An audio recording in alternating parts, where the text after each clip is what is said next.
Isang palabang pagbati sa pandaigdigang araw ng karapatang pantao. Alam niyo ho, ang ganda-ganda niyong tingnan. Sa totoo lang, iba't ibang sektor, iba't ibang edad, nagkakaisa sa panawagan para sa demokrasya at karapatang pantao. Ang ganda tingnan. Dito po sa may likuran, natatakpan eh. Pero doon ho sa likod, ang nando naman, puro nakasimangot. May mga shield, naka-helmet pa, parang handang-handang magbumbog. Sila po, pangit. Dito, maganda. Ganyan ho kasi ang pasismo, nakakapangit.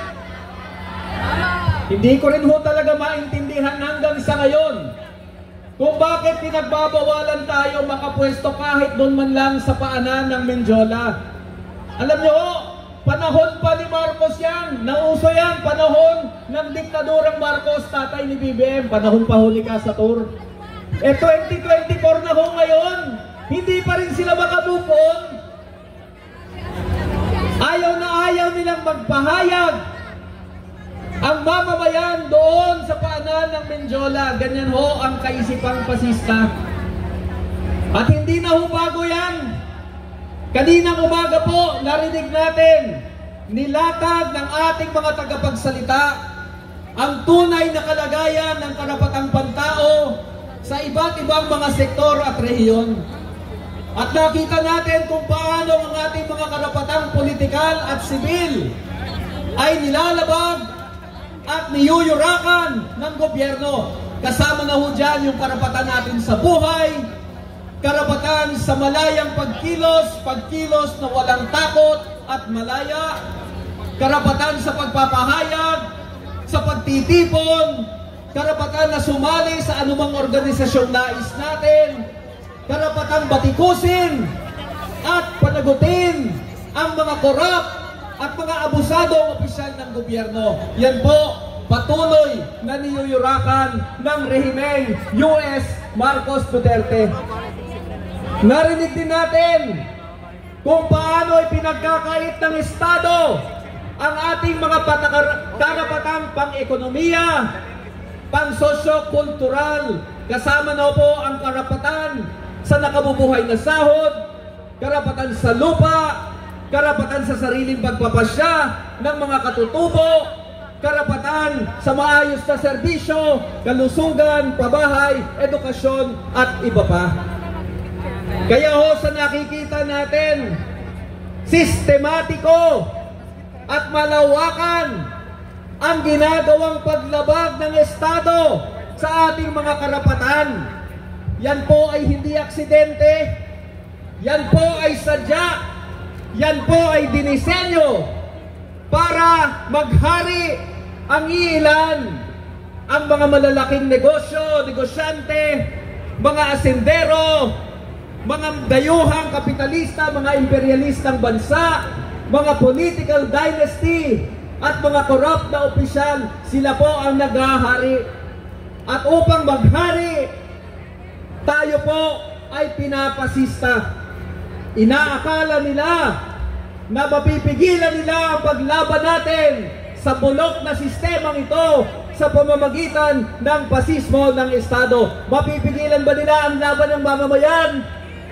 Papayag ba tayo na sugpuin ng pasismo ng Estado? Hindi po. Pero ang nasa tuktok ng bulok na burokrata kapitalistang sistemang yan ay ang paksyon ng Marcos at Duterte. Biro nyo po, ang Marcos at Duterte, mga political dynasty.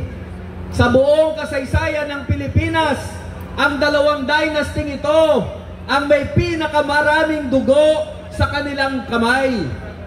Sa mga Marcos, yung 20 taon diktadura niya, may martial law pa. Sa bahagi naman ng dinastiyang Duterte, yung 6 na taon na drug war and counterinsurgency campaign. Kaya po ang sabwatan ng dalawang political dynasty na ito, ang pangunahing kaaway pangunahing banta ng karapatang pantao sa kasalukuyan. Hindi po maiiwasan na ang paglaban natin para sa karapatang pantao, para sa demokrasya at kalayaan ay paglaban din sa rehimeng US Marcos Duterte. At tayo po ay lumalaban hindi lang sa pamamagitan ng impeachment. Alam niyo po, nagaganap yung impeachment ngayon. Nabalitaan niyo na ba? Sino pinapa-impeach natin? Pinapa-impeach natin si Sara Duterte. Hindi dahil gusto nating palakasin ang Marcos. Pinapa-impeach natin ang Duterte dahil gusto nating matanggal ang isang pasista sa gobyerno. At kung mapapatanggal natin, mapapatalsik natin si Sara Duterte, mapapatalsik din natin si Bongbong Marcos. Hindi ho ba?